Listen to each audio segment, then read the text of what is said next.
An observation that I've had recently with buying watches is I'm being offered a lot more higher end watches. So let's say, for example, like Daytonas, you know, like a Ghost or a Pikachu, you know, watches that are like over 30k. And I think there's a few reasons for that. I think the first reason is I actually can buy these watches now. I can buy like quite a lot of them and still be okay cash wise. You know, I started 2.5 years ago with a little bit of money, and that's now grown organically to a point where I can offer and I can buy these watches from you guys.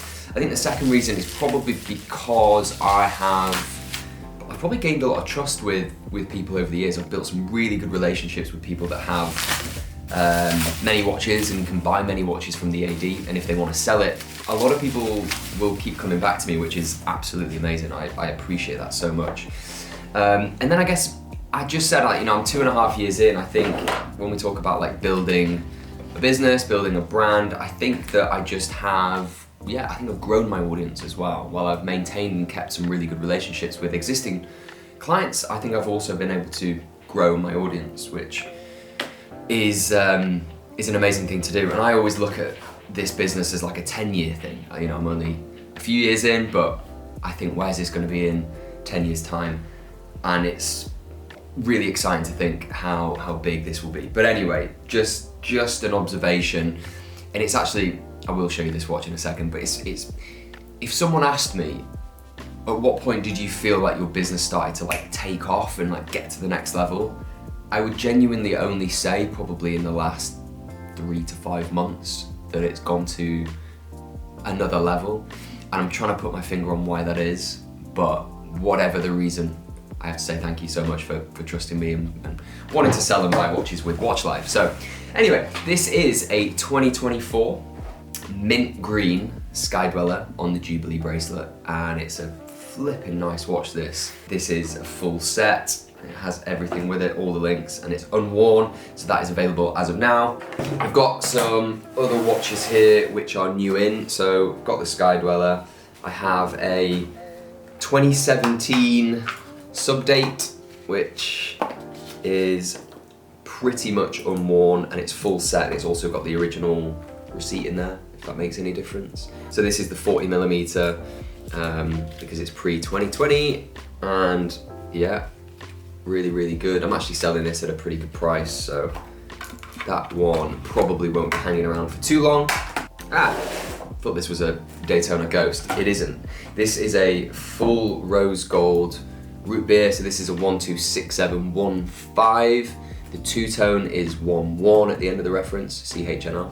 And this again, this is pretty much unworn, very lightly worn, I'd say, and it's full set. It's got all the tags, booklets, and this is a 2023. I actually want to try this on.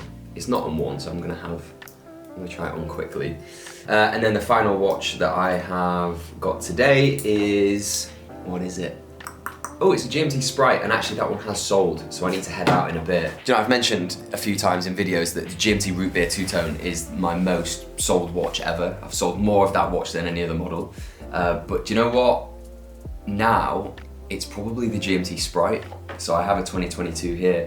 I just think, it started off as it started off as like a Marmite watch. People either loved it or hated it, and people thought it was gimmicky and it just didn't look right, and it was awkward to like change the time and stuff. But you know, that might be valid, that might be true, but over time I do feel like people are starting to appreciate it, especially with the idea that it's probably going to be a limited run. It's probably not going to be around forever.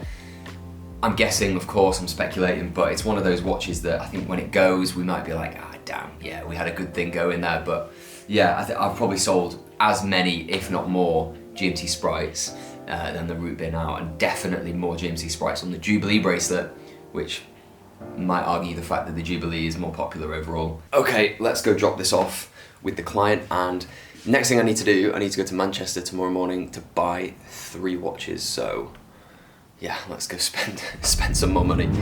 I'll see you soon.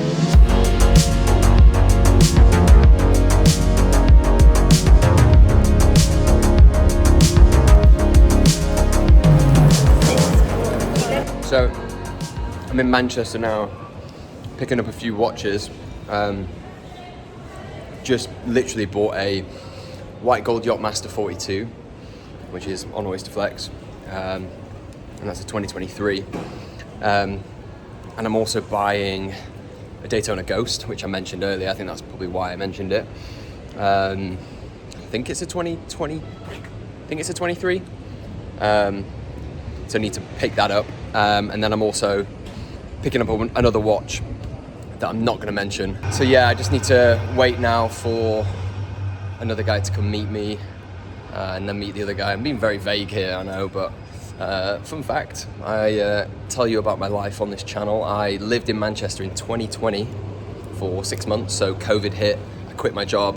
I was kind of like, rent. Don't really want to have to pay that in London right now. So I moved here for 6 months, and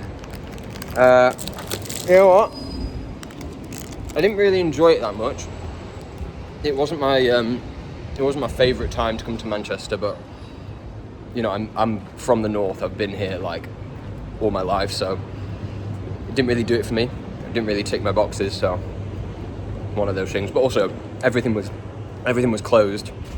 It was like autumn, winter time, so it just was not the best time to be in Manchester. But on a sunny day like today, it's really nice. But anyway, I'll see you soon with the watches.